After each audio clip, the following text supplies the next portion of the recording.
Le damos las gracias al doctor Guerrero por su intervención y ahora invitamos a la doctora Marta Lucía Gualtero Reyes, abogada de la Universidad Externado de Colombia, especializada en gestión pública e instituciones administrativas.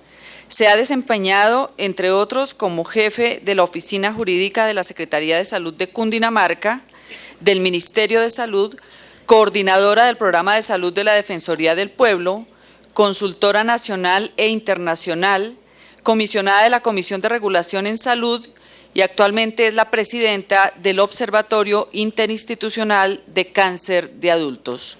Doctora Marta Lucía. ¿Cuál paso?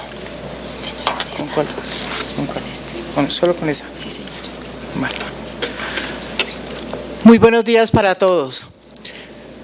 En primer lugar, un agradecimiento a CEMI por la invitación a participar en este evento. El Observatorio Interinstitucional de Cáncer de Adultos es una instancia de la sociedad civil de la cual hacen parte organizaciones de pacientes de cáncer en adultos, hace parte la Defensoría del Pueblo, la Liga contra el Cáncer, con el asesoramiento permanente de las sociedades científicas respectivas. En ese orden de ideas, una de las principales funciones del observatorio ha sido la de la incidencia en políticas públicas, la de consolidar barreras de acceso y la de realizar veedurías ciudadanas con el acompañamiento de los organismos de control. Nos hemos dedicado en este tiempo fundamentalmente al tema de la ley estatutaria durante todo el proceso y al tema de la ley, del proyecto de ley ordinaria. Aquí voy a mencionar algunas cosas que desde el punto de vista de lo que hemos adelantado en el observatorio pudieran y merecieran tener un señalamiento especial en este fallo de la Corte Constitucional, el cual, tal como lo dijo el señor ministro encargado, no lo conocemos a la fecha y es muy importante. Es muy importante conocerlo porque trabajamos y de hecho lo estábamos haciendo y lo hice para esta presentación sobre un comunicado muy juicioso, muy explícito, muy interesante que tenemos. Pero habrá muchas cosas que podremos aportar y podremos resaltar en el momento en que salga el fallo. Una de las grandes cosas que hemos observado en el texto mismo de la ley y en el fallo mismo de la Corte Constitucional es precisamente que el hecho de que el derecho a la salud sea un derecho fundamental en el texto de la ley, que a su vez haya una demarcación, una reglamentación. Primer punto, no deja de lado el tema de la acción de tutela. Eso, desde el punto de vista de la sociedad civil, es algo bastante importante. ¿Por qué? Porque una ley, como lo expresaba el doctor Guerrero hace un rato, una ley puede quedarse corta en muchas cosas. Puede en un determinado momento definir lo que existe en ese momento, pero no puede definir ni reglamentar lo que va a existir hacia el futuro. Entonces, la acción de tutela tiene que quedarnos siempre como una protección realmente a las personas. Dice aquí en esto, de manera puntual, lo tomé del comunicado de prensa, que es la definición del derecho que no implica en ningún caso la negación a prestar de manera eficiente todos los servicios de salud debidos a cualquier usuario. Ese punto realmente es importante.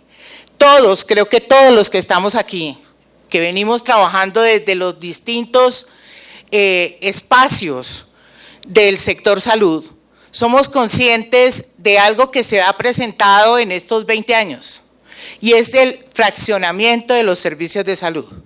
Es decir, le dan lo que consideran que debe darse. ¿Por qué? Porque o no existen los medios, o no existen los contratos, o no existen los prestadores. De manera reciente, en el observatorio tuvimos conocimiento de otra dificultad más que se presenta y que vale la pena mencionarla, y es que se sale de las manos del mismo asegurador, donde se ordenan unos servicios que los pacientes necesitan, pero tenemos dificultades frente a los prestadores de servicios de salud, porque hay una serie de consideraciones y de requisitos que hacen que no los puedan cumplir y que efectivamente van a generar una barrera de acceso para los pacientes.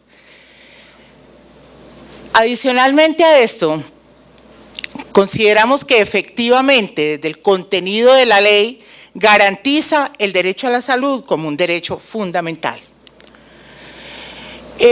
En cuanto al principio de la integralidad que me voy a referir, es algo que definitivamente desde el punto de vista de la sociedad civil es muy importante. El hecho de que ese principio de la integralidad se haya hecho teniendo en cuenta que no solamente es lo que consagra la Constitución política, sino aquí ya se ha mencionado que debe ser armónico con la observación 14. Eso es determinante porque recordemos que el contenido de la observación 14 es mucho más amplio que el contenido mismo incluso de nuestra Constitución política. El consagrar mecanismos para resolver las dudas que existan frente a la tecnología que está cubierta en el POS es algo novedoso que habrá que mirar cómo queda desarrollado suficientemente en el texto de la sentencia, pero que va sin duda a resolver muchísimas de las barreras de acceso que hoy en día existen.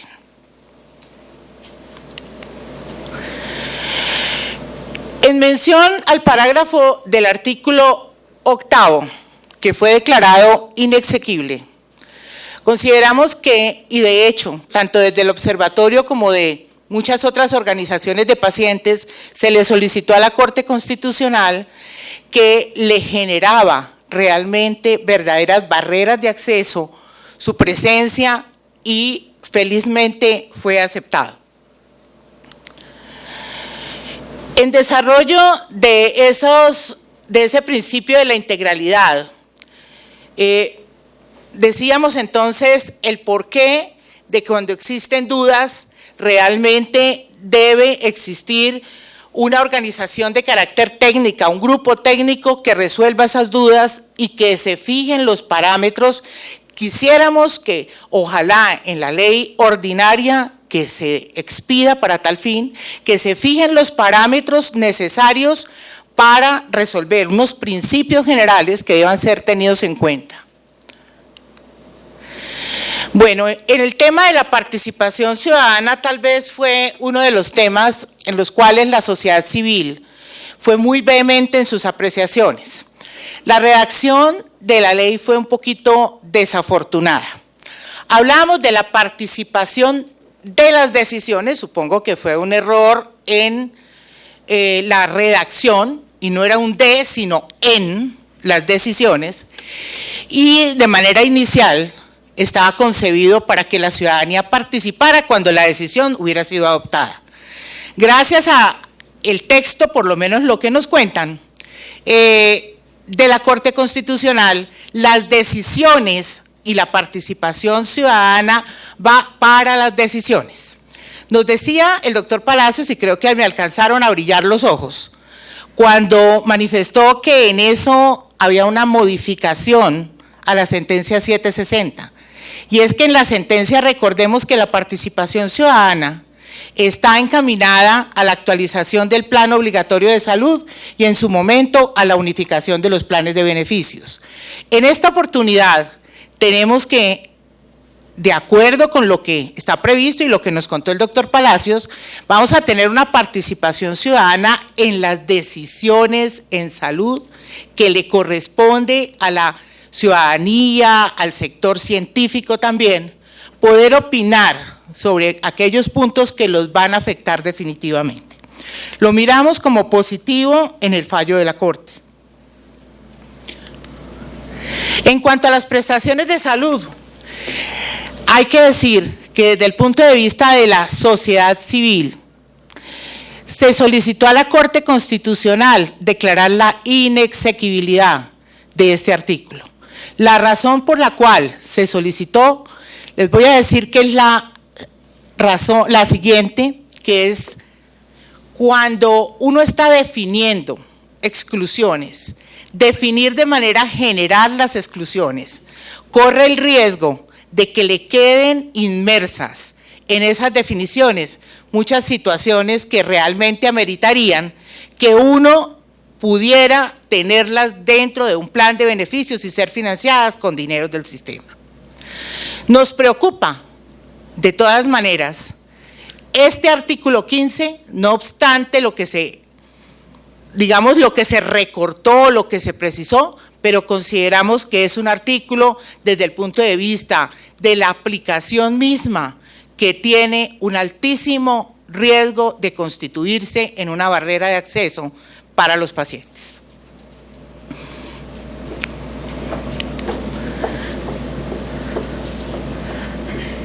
Bueno, hablando de los derechos y deberes, realmente uno observa en el texto de la ley que se reinventaron los derechos y deberes. Se reinventaron, digo yo, tomaron algunos de los que vienen por allá como desde el año 81, incluso antes de que tuviéramos un sistema general de seguridad social en salud, y nos aparecen, me voy a referir fundamentalmente a dos. Uno, en el que se recupera el tema de la calidad, y dos, el tema de la oportunidad en el tema de la prestación de servicios y en el tema del suministro de medicamentos. Creo que ahí está la gran barrera de acceso que se viene presentando durante todo este tiempo para los pacientes. Celebro mucho que haya quedado como un derecho. El superintendente nos contaba ahora de hablar de un sistema también basado en los deberes.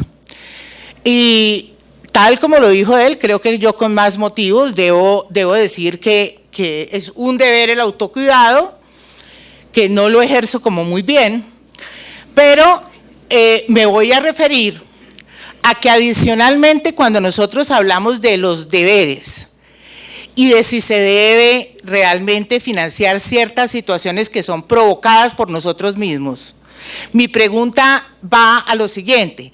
Mi pregunta es si yo realmente en ese orden de ideas estoy haciendo como asegurador y estoy haciendo como formulador de política pública, estoy adelantando todas las acciones que corresponden a eso. Coloquemos el ejemplo de los pacientes con enfermedad renal crónica. Los pacientes con enfermedad renal crónica tienen unos estadios tempranos y antes de los estadios tempranos tienen una situación particular que es la hipertensión y en muchos casos diabetes regularmente que nos van a llevar a una enfermedad renal crónica. Estamos haciendo y adelantando lo suficiente en ese primer paso para evitar llegar a situaciones que comprometen la calidad de vida del paciente y adicionalmente comprometen una serie de situaciones que afectan económicamente a un sistema, que no deberían darse si hiciéramos lo que tenemos que hacer de manera adecuada. Y viene la pregunta, si realmente es la ley estatutaria una solución a los problemas de salud que tienen que tenemos los colombianos. Uno dice es un excelente marco normativo, la intencionalidad es buena, consagra una serie de derechos, de deberes, soluciona unos problemas de indefinición que nos venían afectando, pero que definitivamente uno dice, la gran conclusión en este punto es que la ley estatutaria, sin un marco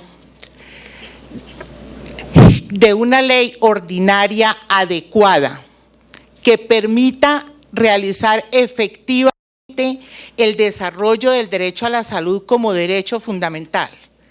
Y sin un adecuado sistema de inspección, vigilancia y control, creo que no va a solucionar ninguno de los problemas que los colombianos tenemos en este momento.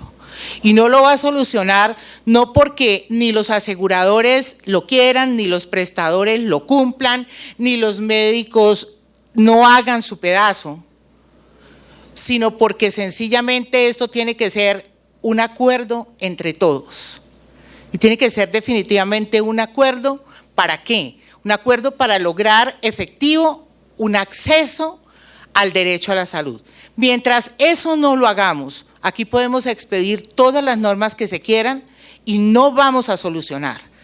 La prueba de ellos tenemos próximo la expedición del último estudio de tutelas de la Defensoría del Pueblo, que me llama la atención porque no coincide con el estudio que realizó la firma privada para el Ministerio de Salud, donde, a ver si me acuerdo, en algún evento que escuché, decía que en régimen subsidiado el 90% de los colombianos no había tenido que acudir a ningún mecanismo jurídico. Creo que va a ser interesante observar cómo compaginamos este estudio con la realidad de un estudio de tutelas sobre la base de una información que presenta la Corte Constitucional. Creo que les dejo la reflexión de que esto no es un asunto de unos u otros en particular, es un asunto de todos para poder llegar a una solución y que efectivamente sea la razón de ser del sistema, que son los pacientes, los grandes beneficiados. Muchas gracias.